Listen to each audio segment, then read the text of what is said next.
on campus with the one and only Mazaman. I go by Mr. A. I go by Mr. A. Mr. A, okay. Alright. And Mr. A is? The A stands for Ahmad. Oh, the reason I do this is because people can't pronounce my name properly, so I just go with Mr. A. Makes it easier for people. Is that okay? You cool with that? Yeah, okay. Well, Mr. A is a distinguished graduate from the George Mason University. Hey, wow, look at that school spirit. Wow, the spirit here is just something else. But Maz is a teacher at a local high school here. Is that correct, Mr. A? Yeah, I've been there for like a decade now almost. A decade? I thought it's been 7 months. Yeah, that's like normal people time. Oh, excellent. And what kind of time do you go by? Alright. So, the live audience here, I'm sure, would love to hear some stories about your teaching experience. Am I right? Go ahead, share a couple. Okay, so I just want to preface by saying my official title is a learning/emotional disability teacher. So some of my students can be awkward at times. So this happened around Valentine's Day. So around Valentine's Day, a bunch of chocolate goes on sale. People give out chocolate, it's great stuff. So I done in one of my classes, one of my students comes up and he's like, hey, Mr. Ed. I'm like, oh, hey. Also, I can't use their name, so I'm going to call them buddy, but just follow the pronouns. Don't change as they go. I'm like, oh, what's up, man? What's up? He's like, I got something for you. Oh, sweet, what is it? And he comes out, it's a little heart thing with chocolates in it. I'm like, oh, it's so sweet. I get it, it's sweet. But he's like, what did he say? I wasn't sure if I could get this for you. And I have to pause there. I'm like, I wasn't sure if he was making a fat joke. I'm like, that was a pretty decent fat joke. Look at you, but he's not the kind of make a fat joke. Oh, okay. And then I thought, oh, he's talking about allergies. Or like, maybe he thinks I have a peanut allergy. He wants to be safe. He's like, no, buddy, I don't have any allergies. We're good. He's like, oh, that's not it. I just wasn't sure if Muslim people could have chocolate or not. I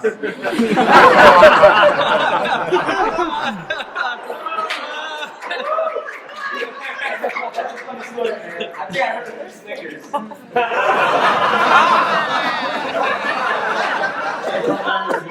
Butterfingers. Stop with the puns. It's putting me in a crunch. Settle down.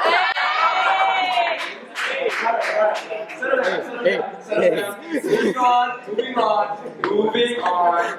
So, our investigative team has actually obtained some exclusive photos of you participating in one of the spirit events at your school. And I'd like to ask you, would you like to comment? I don't know what you're talking about. You wouldn't like to comment? Well, I don't even know what you're talking about. Well, I am not giving you the option, so we're going to go ahead and get this picture up. Can we go ahead and get this I don't know what picture you're talking about. Yeah. What? Please just elaborate a little bit on what's going on here. Okay, first of all, I just want to let the world know, out of the 4, maybe 20 pictures I sent you of this, you chose this one. I'm really disappointed in you. But, I put my teaching pants on and explain what's happening in this picture. So this was during the Spirit Week, and it was a Hawaii day, and I think that counts as cultural appropriation, so I don't know how appropriate this outfit was. Because Hawaiians are people who we oppress badly. But moving on, I did this anyways, for the camera. So as you can see, I have a skirt. It's made of plastic. I got it at Party City for $2. It's the extra large size. It's pretty awesome. As I walk, my hips sway. It makes this noise. So all down the hallway, you can tell where Mr. A was or where he wasn't. This ukulele I made while I was supposed to be teaching. I just gave the kids something to do, and I decided to cut out some cardboard, put a bunch of. It's very hard. It took a lot of effort on my behalf. Oh, for sure. It doesn't actually play music. I was really disappointed. I thought I could somehow make it work. I have the lei, but that wasn't my lei. Someone else gave it to me. So that's not on me. The flowers in my hair, that was me. But yeah, so I wore that, and I had a kid like 2 weeks ago, like who I've never met. I don't know this kid. Is like, hey, were you the guy who wore the blue skirt? And so that's my legacy at the school. 30 years, 40 years now, when I retired, I'm like, oh, I took all these lives. But no, we just didn't do the blue skirt. I actually went to the meeting. I had a meeting with a parent. I showed up with this. When I was sitting, a parent-teacher conference. My boss was also there. So all they saw was really the upper half, so it's not as bad. But as they're leaving, they want to shake my hand, so I stand up. I'm like, you see the skirt? You know what to do. Man, wow. All right, well, on that topic, how would your students describe you? Last week I had a student come up to me, she said, Mr. A, you're like more of a woman than I am. Okay, I'm assuming it's going to be a very sexist comment you're going to make, but continue, let's hear what you have to say.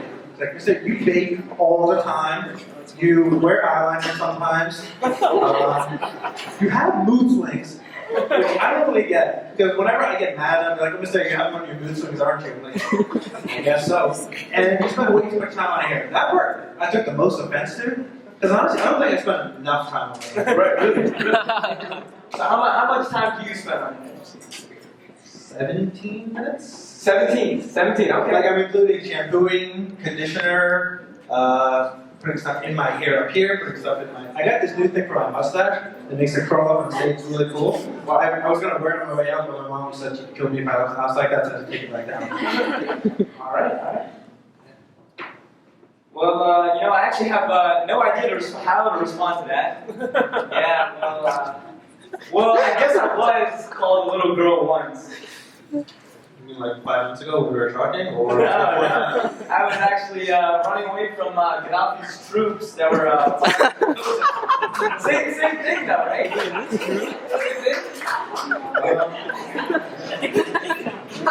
Wait, I know you're a little guy and your car's trying to hit you with a bullet, but how'd you get away? Man, how'd I get away? That is the question of the day. Well, to be honest, have you guys heard of the PACER test? In middle school, yeah, you heard of the PACER test? Yeah, those of you guys, yeah. Honestly, great program, highly recommend it, amazing program, yeah. I think I had major How many laps did you do? What? How many times did you go back and forth? Okay, I see where you're going. I mean, no, I'm the one asking the question. Stop avoiding the question. How many laps did you do? Nah. I'm the one asking the question. Really? Because you've been talking about yourself a lot. Whoa, hey, what are you talking about? Okay, you go to a couple protests, all of a sudden you're like a warrior or something? A couple of protests? We're starting a revolution! Yeah! I don't know if it'll say second next joke. We're going to... Okay, I'm going to say it anyways. So, how'd that go for you guys? Pretty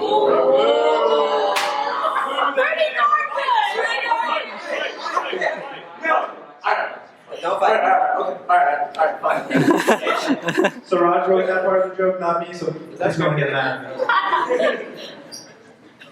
I love the Libyans, all 700 of them. Alright.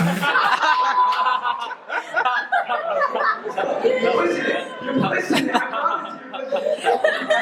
Let's get back to topic. Back on the topic, right? Of your teaching career, right? So, what sort of advice can you give to students, maybe here in the audience, that are thinking about entering the field? Well, there's a bunch of do's and don'ts. Which one do you want to hear first? Oh, okay. Let's hear the don'ts. So, be careful. Make sure you listen to what I say. Don't do math. Okay. Don't sell math to your students, or anyone really. Don't make math at school and get caught. Wait, does anyone in the audience need a pen? Can we get some pens? All right.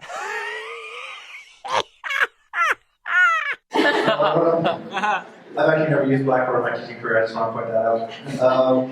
What are some other don'ts we wrote down that I can't find? Don't talk to students, don't interact with students, don't interact. Don't interact. Interaction is not important. Got it. Don't smile at students. Eye contact should be avoided at all times. Okay. Anything that's not a worksheet where you just sit and you don't have to do anything, just don't do that. Okay, wow.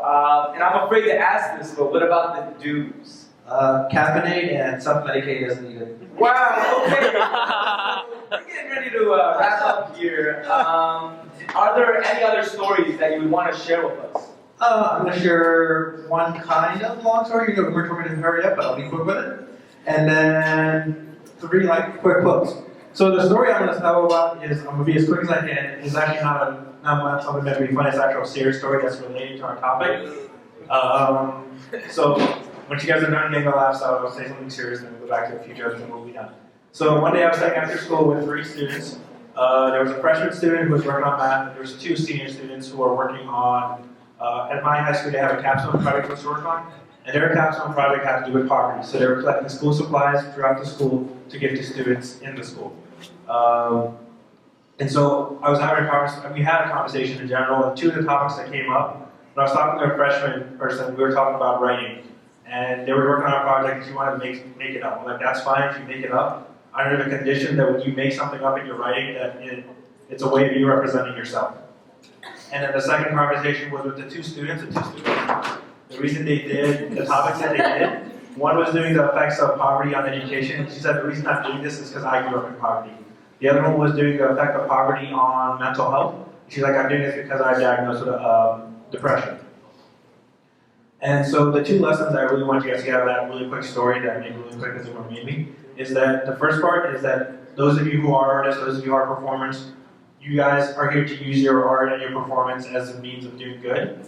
And that's something that we can all do in all ways. We are all writers, we are all storytellers, we are all artists in our own little way. So take whatever artistic ability you have and use it as a form of self-expression.